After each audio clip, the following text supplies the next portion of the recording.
Are you ready for the most successful year of your life? Welcome to Astrology by 33. It's an honor to have you here today.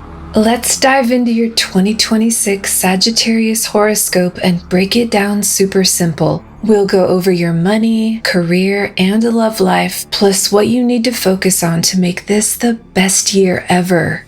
What opportunities will Sagittarius have in 2026? This isn't just your sun sign. This is your rising sign or your ascendant. Your rising sign sets the stage for how the stars align with your houses. This video is your 2026 roadmap to unlock your maximum potential.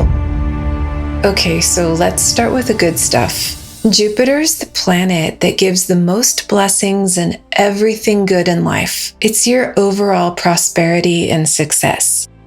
Jupiter goes into the Zodiac sign of Cancer on June 1st through October 30th, 2026. He gets exalted in this sign, and this only happens once every 12 years. When Jupiter gets exalted, he's considered his most righteous. He's the strongest in this position.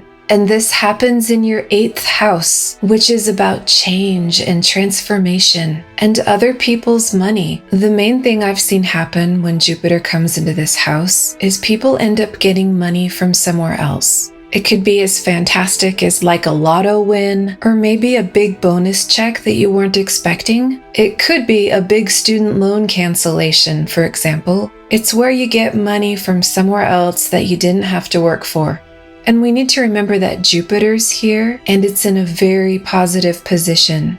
So that means if there's a big change coming, it's going to be a really good change. It could be a breakthrough from some kind of chronic illness, or it could be where you finally see the light in a really dark situation. Whatever it is, this is going to be a very positive time for you. Now let's move on to the other really good planet, Venus. She's the planet of love and money. On May 13 through around June 8, Venus enters your 7th house. That's the house of marriage, of love, romance. It's also of business and your business partners.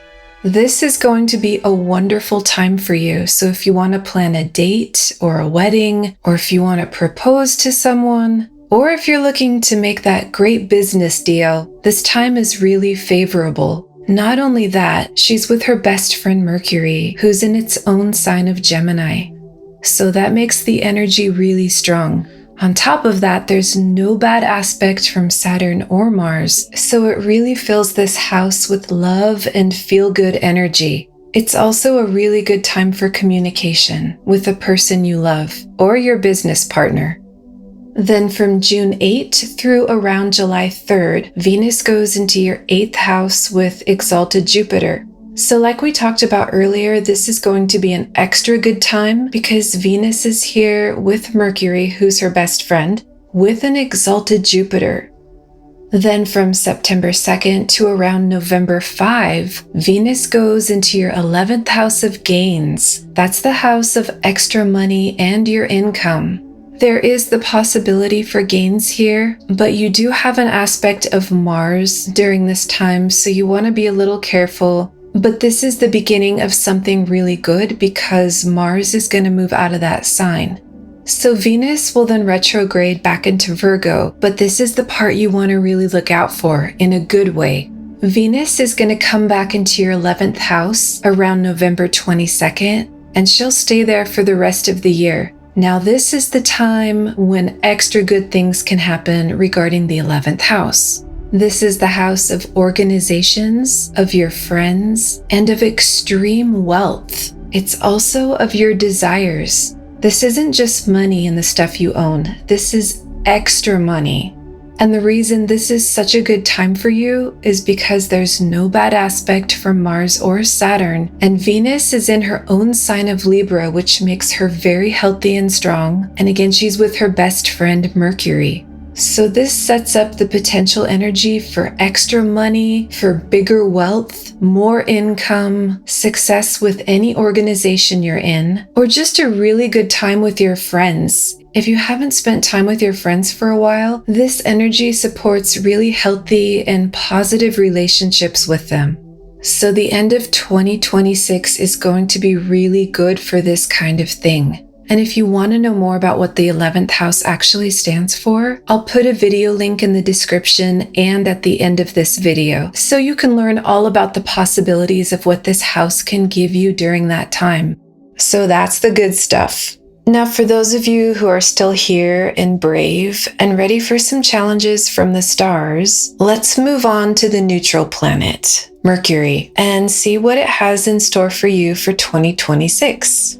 Mercury takes on the energy of whoever it's around, so it can be bad or good, or somewhere in between. Mercury goes retrograde 3 times in 2026, so it's always good to check and make sure we're extra clear in our communication. It's better to over-communicate instead of not enough.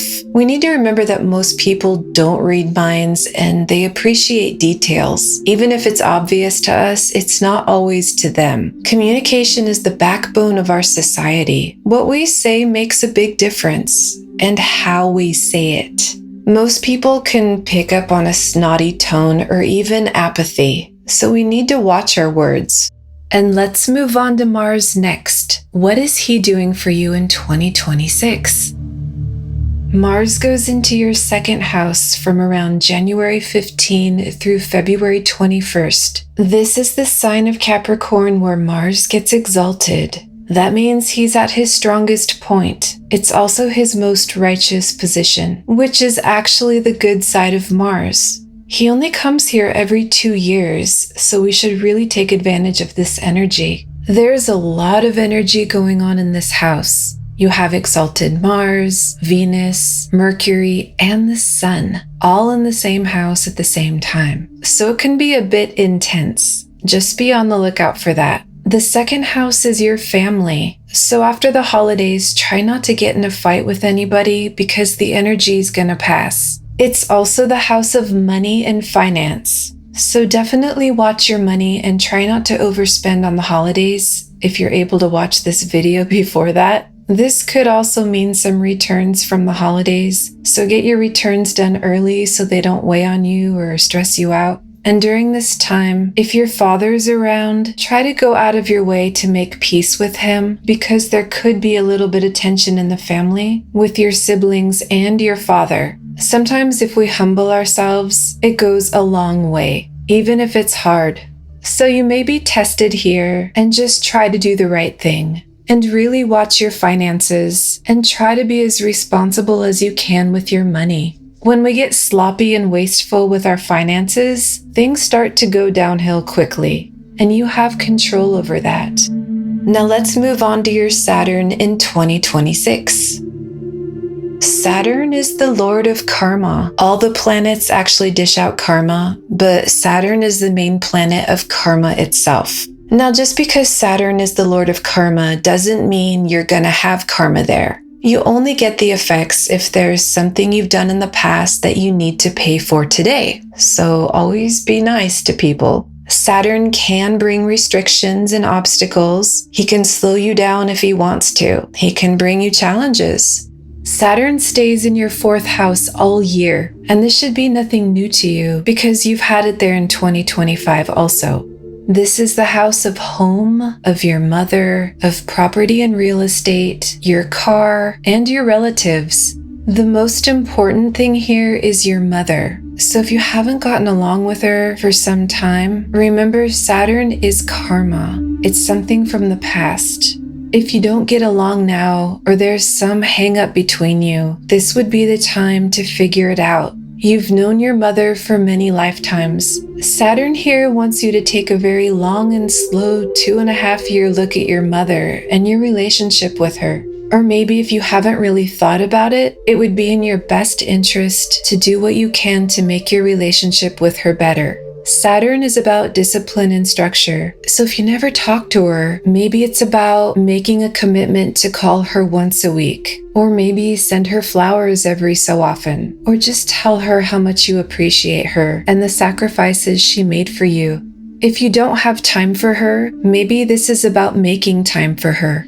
Something that's doable and reasonable, nothing crazy, but just more than you were. It's one of the highest energies in the universe to honor your mother and your father. Saturn also rewards us for doing the right thing. Only you know what that means for you, because everyone has a different relationship with their mom. A lot of people forget that Saturn actually rules the 11th house, which is the house of extreme wealth and gains and income. So there's that. Honor your father and mother, which is the first commandment with a promise, so that it will go well with you and that you may live a long life on the earth. I just wanted to let you know that this video is based on the sidereal zodiac. I mostly use Vedic astrology principles for all of my astrology work. So if you follow Western astrology and you're a Sagittarius, that means you're probably a Scorpio in Vedic astrology. So you may want to check out the Scorpio rising video to see if you resonate more with that energy. Thanks for subscribing and liking this video.